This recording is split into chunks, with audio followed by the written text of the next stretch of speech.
All right, guys.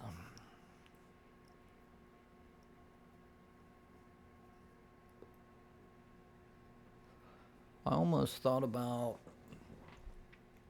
making this one a debate topic and kind of, well, it seems like it's really difficult to find people to live stream with because most people are afraid of it or for whatever reason it's not their thing. But other than that, it's kind of a waste because it's not a topic where we don't understand.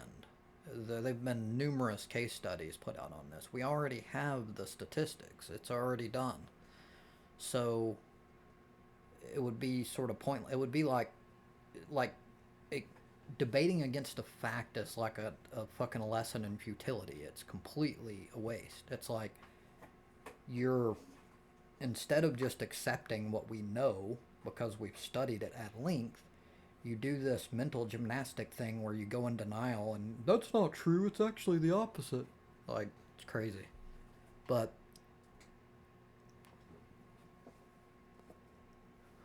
I'll try to make this one pretty short. On average, agnostics, atheists, and secular humanists are both more compassionate and more moral than their religious counterparts. This goes against pretty much what society in general accepts, and a big part of that is because society in general, at least for now, tend to be pretty religious.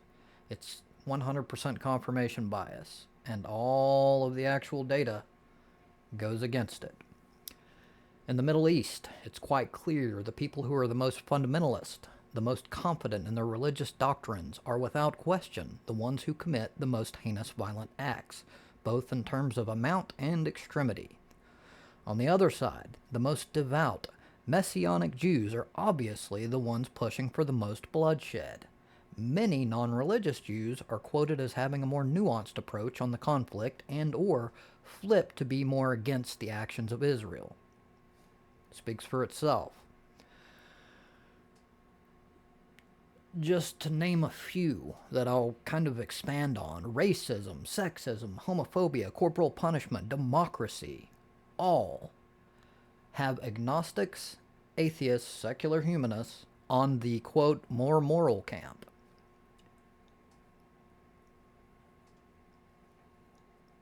We as humans gave ourselves democracy. The very simple belief that governance should be by the consent of the governed. It's not in any religious book, anywhere. It's 100% secular. Study after study has shown atheists and agnostics, particularly white atheists and agnostics, espouse the least racist worldviews. This is case studies, not my personal shit. By contrast, the strongly religious rank among those with the absolute highest ethnocentric, racist, tribalistic worldviews. Atheists, agnostics, and secular humanists are far more likely to support the equal rights of women than the strongly religious. Take a look at the UN Human Development Index and gauge the best regions for women in terms of living standards, career opportunities, political engagement. It's pretty obvious that it's the most democratic secular nations. It's a no-brainer. Climate change. The more secular, the most likely to accept the science and empiricism of climate change and more likely to actually do something about it. Homophobia and trans rights. Godless people are the most likely to treat human beings like human beings, regardless of insignificant arbitrary crap like this. In fact, religion is the most prominent driver of homophobia on the planet. Death penalty.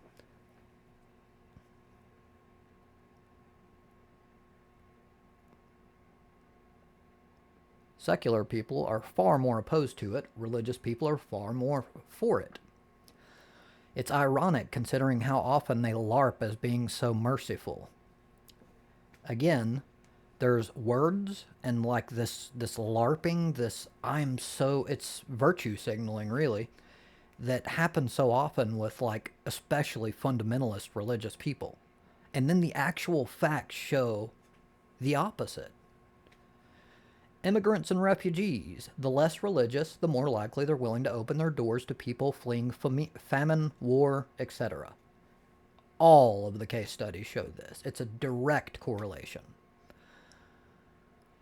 The more strongly religious are more likely, according to the studies, to abuse their children as opposed to the non-religious. More strongly religious, the less likely to care about animals. They tend to be very people-centric, as if we're special. Many religious traditions actually teach this. So, to wrap this one up, and you can double check anything that I've claimed so far. The peer-reviewed research supports it all. I've made nothing up. Religious morality, in a nutshell, is grounded in obedience. It's not real. Actual compassion and empathy guide the morality of the non-religious. In other words, we're good because we're actually good. When you have to be told, when you need to have like some fear of punishment in order to do good, let's not even get into all of the evil that's in the Bible and the Quran and other shit. Like, we won't even touch that for a minute, but just talking about good, because yes, there are religious people who are good or capable of good, but are you really good if you're only doing so because you're told? I would say you're not. And I believe that these findings are pretty representative of that. Feel free to rebut or have a counter argument if you would like, but I would like you to address specifically where I'm wrong if you have any disagreements with specific claims that I've made in this video. Thank you for your time.